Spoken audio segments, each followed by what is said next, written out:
Good morning. पिछले वाली video में हमने पढ़ा था ताप परिवर्तन के पदार्थ पर क्या प्रभाव पड़ता है। अगर हम किसी पदार्थ पे अगर ताप डालते हैं तो उस पर क्या प्रभाव पड़ता है वो हमने देख लिया था। अब हम पढ़ेंगे दाब परिवर्तन के प्रभाव, यानी किसी पदार्थ पे अगर हम दाब डालते हैं, प्रेशर बनाते हैं तो उस पदार्थ पर क्या प्रभाव पड़ता है। ठीक है, तो देखो, यदि तापमान घटाने पर सिलेंडर में गैस लेकर ताप घटाने पर सिलेंडर में गैस लेकर उसे संपीड़ित करें, सिलेंडर में हमने गैस ले लिया और उसको हम दबाएंगे, दाब डालेंगे, संपीड़ित करेंगे, तो कणों के बीच की दूरी क्या हो जाएगी, कम हो जाएगी और गैस क्या हो जाएगा, द्रव में बदल जाएगा। भाई कोई गैस ली, उसको हम दाबेंगे, प्रेशर डालेंगे, उस पर दाब बनाएंगे तो वो क्या हो जाएगी, उसके कण पास पास आएंगे द्रव के, गैस के, और क्या बन जाएगा, द्रव में बदल जाएगा। तो इसके अंदर दो क्रियाएं होती है। दाब बढ़ने से कण क्या होते हैं, एक दूसरे के नजदीक आते हैं, और दाब घटने से कण दूर जाते हैं। ठीक है, एग्जाम्पल के लिए हम देखते हैं, जैसे ये एक सिलेंडर है और ये एक पिस्टन है और ये इसमें गैस भरी हुई है। अगर इस गैस पे हम दबाव बनाएंगे, दाब प्रेशर डालेंगे, तो ये गैस के कण क्या होंगे, पास पास आ जाएंगे और ये क्या हो जाएंगे, द्रव में परिवर्तित हो जाएंगे। अगर हम इस पे अब और प्रेशर डालते हैं और अगर दाब डालते हैं तो ये द्रव्य जो है ये ठोस में परिवर्तित हो जाएगा। ठीक है, अब उदाहरण अपन बात कर लेते हैं एलपीजी। अपने घरों के अंदर जो सिलेंडर में जो गैस आती है वो लिक्विड में आती है ना, द्रव्य अवस्था में आती है। तो उस पर कैसे आई वो द्रव्य अवस्था, क्योंकि उसको प्रेशर डाल के, दाब डाल के, दबाव बना के उसके अंदर भरा गया है, तो इसलिए वो क्या होगी, द्रव्य अवस्था में बदली हुई। जैसे अगर उसको हम बाहर निकालेंगे तो वो क्या हो जाएगी, वापस गैस अवस्था में परिवर्तित हो जाएगी। जैसे हम उस पर दाब हटाएंगे, उस पर से दाब हटाएंगे तो वो गैस अवस्था में बदल जाएगी। अब एक ऐसी गैस है जो सीधे ही ठोस में परिवर्तित हो जाती है। गैस से सीधे ठोस में परिवर्तित अगर गैस है वो सीधे अगर ठोस में परिवर्तित होती है तो उसे हम क्या बोलते हैं, ठोस कार्बन डाइऑक्साइड, शुष्क बर्फ। ठीक है ना, शुष्क बर्फ को ही अपन क्या बोलते हैं, ठोस कार्बन डाइऑक्साइड बोलते हैं। और अगर गैस ठोस में परिवर्तित होती है तो उसको भी हम क्या बोलते हैं, ठोस कार्बन डाइऑक्साइड बोलते हैं। और ठोस कार्बन डाइऑक्साइड को हम शुष्क बर्फ भी बोलते हैं। ओके, फिर हम बात करते हैं आपके चैप्टर का, फर्स्ट चैप्टर का लास्ट टॉपिक है वाष्पीकरण, है ना। वाष्पीकरण क्या होता है, यह सतह पर होने वाली प्रक्रिया है। यह सतह पर, यानी अगर हमने ग्लास में पानी भर रखा है तो ये सतह पर, पानी का जो जल है उसकी जो ऊपरी सतह है उस पर होने वाली प्रक्रिया है, जिसमें द्रव्य पदार्थ में सतह के कण क्वथनांक से नीचे, क्वथनांक से नीचे मतलब जब जल उबलने लग जाता है, उबलने से पहले, इसी पानी को अगर गर्म करते हैं तो जब जल उबलने लग जाता है और जल है वो वाष्प बन के उड़ने लग जाता है, तो उस स्थिति को हम क्या बोलेंगे, उस बिंदु को हम क्या बोलेंगे, क्वथनांक बोलेंगे। उस बिंदु को, जिस बिंदु पर जल उबलने लग जाए और वाष्प में परिवर्तित होने लग जाए, उसको हम क्या बोलेंगे, क्वथनांक।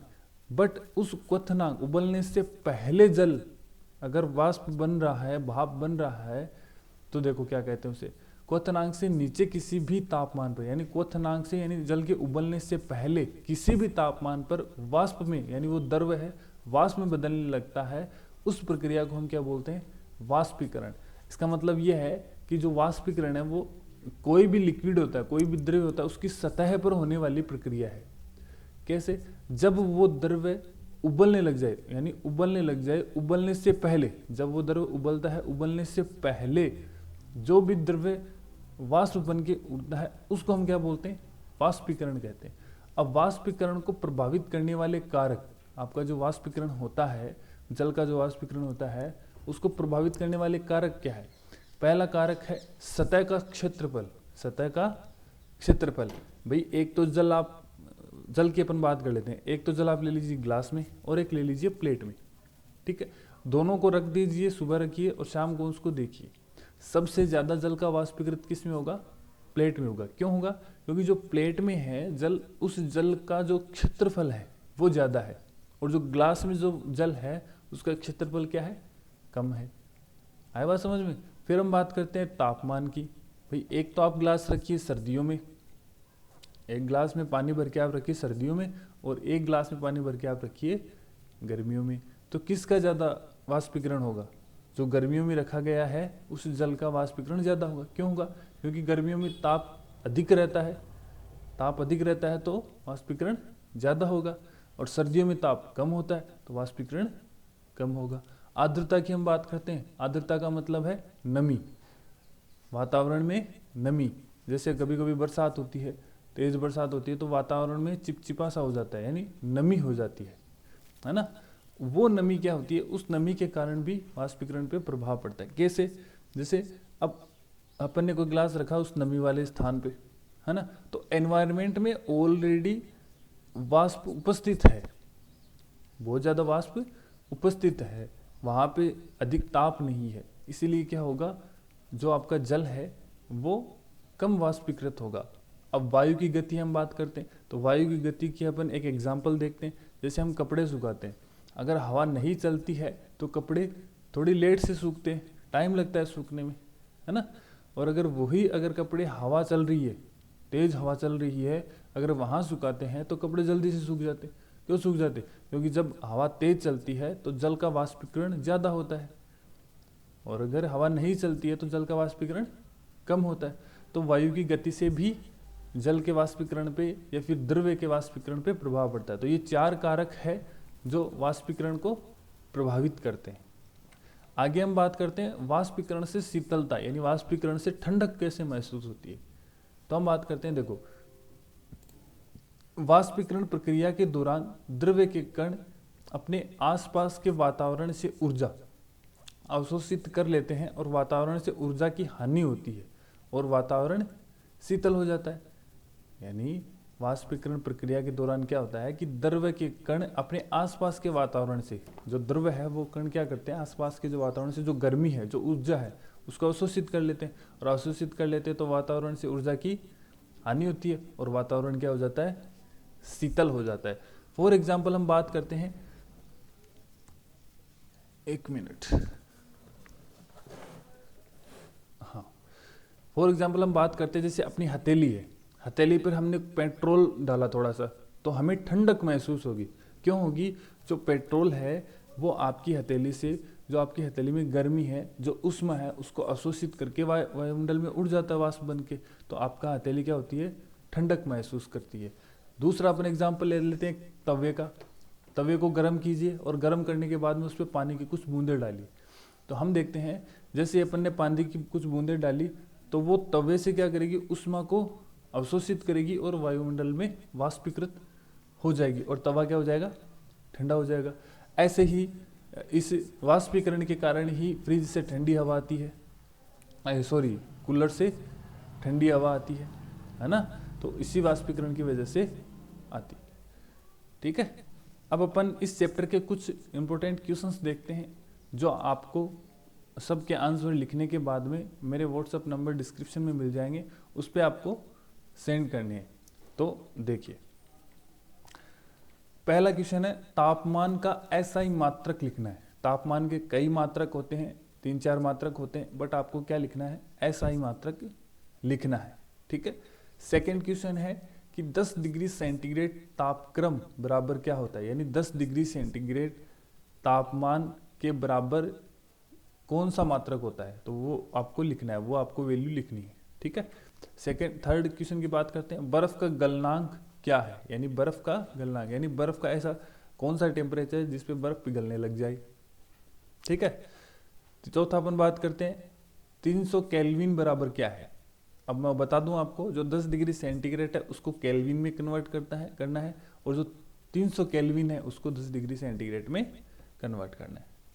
वह कौन सा कपड़ा है जो गर्मियों के समय में आरामदेह होता है, सॉरी ये गलत टाइप हो गया है, आरामदेह लिखा हुआ है, आरामदेह होता है, आपको लिखना है आरामदेह। ठीक है ना। वह कौन सा कपड़ा है जो गर्मियों के समय आरामदेह होता है। ठीक है। छठा क्वेश्चन की अब बात करते हैं कि गर्मियों में घड़े का जल है वो ठंडा क्यों होता है, किसकी वजह से होता है, कौन सी ऐसी प्रक्रिया जिसकी वजह से गर्मियों में घड़े का जल है वो ठंडा होता है। ठीक है। शुष्क बर्फ किसे कहते हैं, अभी थोड़ी देर पहले पढ़ा था हमने कि शुष्क बर्फ को क्या कहते हैं, है ना, तो आपको वो लिखना है। द्रव्य अवस्था में परिवर्तित हुए बिना, द्रव्य अवस्था में परिवर्तित हुए बिना ठोस अवस्था से सीधे गैस में बदलने की प्रक्रिया को क्या कहते हैं, यानी कोई ठोस है वो सीधे गैस में बदल गई तो उस प्रक्रिया को हम क्या कहेंगे, वो प्रक्रिया का नाम लिखना है आपको। 9वां क्वेश्चन है जल का क्वथनांक क्या है, जल का क्वथनांक क्या है। 10वां क्वेश्चन है कि बिना क्वथनांक पर पहुंचे कोई द्रव्य का वाष्प में परिवर्तित होना क्या कहलाता है। जस्ट अपन ने पढ़ा है ना, बिना क्वथनांक पर पहुंचे कोई द्रव्य का वाष्प में परिवर्तित होना क्या कहलाता है, वो आपको लिखना है। सिर्फ यही एक नाम ही लिखना है क्या कहलाता है बस, ठीक है, पूरा नहीं समझाना है इस चीज को। पदार्थ की कौन सी अवस्था में कण सबसे अधिक दूर होते हैं, तो आपको उस पदार्थ का नाम लिखना है सिर्फ कि भाई इस पदार्थ के जो कण हैं ठोस के हैं, द्रव्य के हैं, गैस के हैं, कौन से पदार्थ के कण हैं वो एक दूसरे से अधिक दूरी पर होते हैं, वो आपको लिखना है।